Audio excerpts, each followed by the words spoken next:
V loňském roce jsme vám přinesli reportáž ze sobotního dne hodů ve Valticích, kdy se chasa schází na domově seniorů, aby potěšili staroušky, jdou si pro hodovní právo k panu starostovi před radnici a krojovaní navštíví také léčebnu dlouhodobě nemocných, aby přinesli trochu radosti a tradic do nemocnice.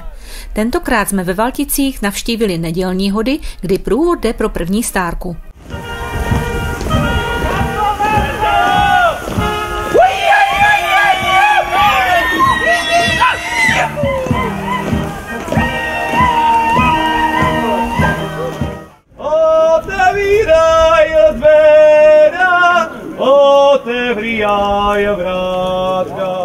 O tom, jak probíhají hody ve Valticích a co se dělo v neděli, nám tentokrát povykládala první stárka Jana Procházková. Sobota je jako hlavní den našich hodů, s tím, že sraz jsme měli u domova důchodců, abychom potěšili naše babičky a dědečky. Jo, tam jsme zatancovali, menší průvod, potom jsme se přesunuli k panu starostovi pro hodové právo. Samozřejmě hodové právo jsme dostali. Z náměstí jsme pokračovali na léčebnu dlouhodobě nemocných, kde jsme taky potěšili dědečky, babičky, jo, něco jsme zatancovali a potom jsme se přesunuli právě už na odpolední zábavu na hospodu Pančavu, kde nám probíhaly jako ty hody jako samotné. Tím, že přinesete ty kroje a ty tradice třeba těm babičkám a dědečkům, jak myslíte, že je potěšíte? Já si myslím, že spousta právě těch babiček a dědečků to mají sami zažité. Jo, určitě chodili v těch krojích a podobně tu tradici taky drželi nějakým způsobem, takže oni to prožívají prakticky s náma. Jo, takže ono je hodně hezké na nich vidět, jak z nás mají radost, kolikrát si s námi jako rádi vykládají o těch krojích, o těch součástech a podobných věcech. Jo, a je to velmi příjemné i pro ně, i pro nás, si myslím.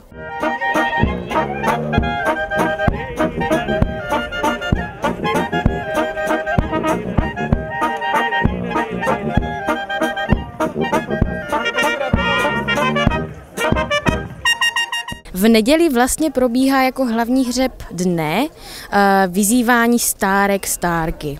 Jo, v tomhle případě, v mém případě se šlo pro mě semka na Střeleckou, kde mě první stárek vyzýval, má to nějakou tradici, s tím, že mi zaspívá, zaverbuje, předá se koláček, dáme si po pohárku, zatancujeme si a potom oficiálně začíná ta pravá nedělní hodová zábava.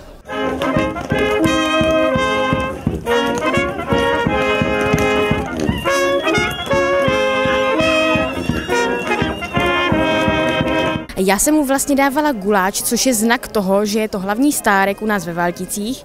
Tím pádem vlastně dostal ode mě jakoby to svolení a můžeme právě v té nedělní hodové zábavě pokračovat. Co je na tomto nejsložitější? Nejsložitější je samozřejmě ta organizace té samotné akce. Jo, děje se spousta věcí, co se týče té organizace, jak kluci, co se týče hlavní máje, malých májek pro nás jako pro děvčata. Potom samozřejmě i u nás u stárek, holek, jo, nějaké nachystání těch solíček, jo, organizace, výzdoba a podobné. Jo, takže vlastně celkově tady ta organizace a chystání je to nejhorší, nejsložitější na tom celém hodovém veselí. Jani, kolik je vás letos párů, protože se k vám nějací mladí přidali, tak je vás, sleduju, že je vás víc, což je jako super, takže kolik je vás celkem párů? Letos je nás celkem párů 12. Mile mě to překvapilo, chvilku to vypadalo, že nás bude pouze 9, ale momentálně přišlo 6 mladých dětí, děcek, už dneska mlaďochů, ze základní školy, co ukončili 9. třídu. Vypadá to, že to opravdu baví, jsou to 3 páry aktivní, takže nás posílili a od té doby máme 12 párů. Jani, na co by si nalákala nové mladé lidi do chasy? Určitě bych je nalákala hlavně na tanec, hudbu a celkově vlastně na to veškeré prostředí kolem toho kroje, těch hodů, plesů, čehokoliv těch tradic našich. Naučí se s náma lidové písničky, naučí se spoustu druhů tanců, jako je právě polka, valčík, vrtěná, nebo taky i trénujeme skočné a podobné.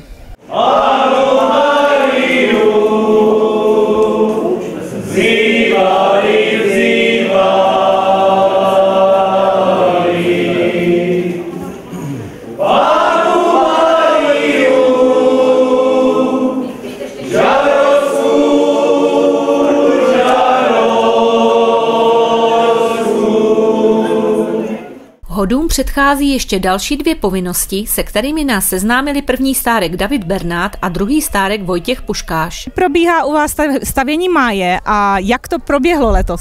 Stavění máje u nás probíhá den před hlavním začátkem hodu, čili že v pátek, jelikož naše hody začínají v sobotu. Proběhlo to letos poměrně hladce, stavěme to ručně šváblema, čili že se sejdeme nějaká parta chlapů, a jak vysloužilých, tak momentálně aktivních, a tak nějak to vždycky zvládneme postavit. Ještě se nám nestalo, že by nám spadla. Je potom nějaká zábava pod máju? Letos jsme měli cymbalovou muziku Starobřeclavsku, která nám hrála jak během stavění máje, tak ještě i jakože afterparty po stavění, takže jsme měli až do nějakých 11 hodin zábavu na Pančavě. Davide, vaše hody začínají už tím, že zvete na hody. Letos to bylo výjimečne, to bylo týdeň pred hodama, posledné roky vždycky to bývalo v sobotu, ale byla nevýhoda, že niektorí kreovaní nevydrželi, takže měli jsme tam nějaké ztráty samozřejmě, takže letos odhlasovalo vedení krovky, že to zkusíme týden dopredu a uvidíme od lidí, jaká bude odezva. Jaký přínos to mělo pro lidi, ty, kteří byli zvaní na hody? Přínos to mělo samozřejmě taky, že ty lidi se mohli dopredu už týden připravit, takže věděli o tom, že se bude zvát. Samozřejmě jsme to propagovali v rámci města a i všechny dostupné formy, co byly.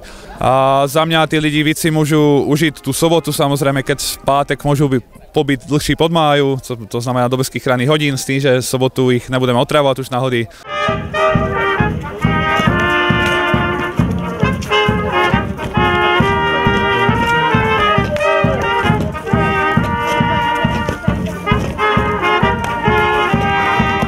Určitě bych chtěla poděkovat naší předsedkyni Šárce Babišové, která má na tom obrovskou zásluhu, nechává v tom velké srdíčko, ale není sama. Jo? Pomáhá nám spousta dalších ženských z bobulí i z mužáků chlapy, jo? Mají na tom taky velkou zásluhu. A hlavně já sama za sebe bych chtěla poděkovat mým rodičům, že mi rozhodně pomohli tohle zprostředkovat a vlastně mě v tom celou dobu maximálně podporují v tom kroji. Veselor TV je!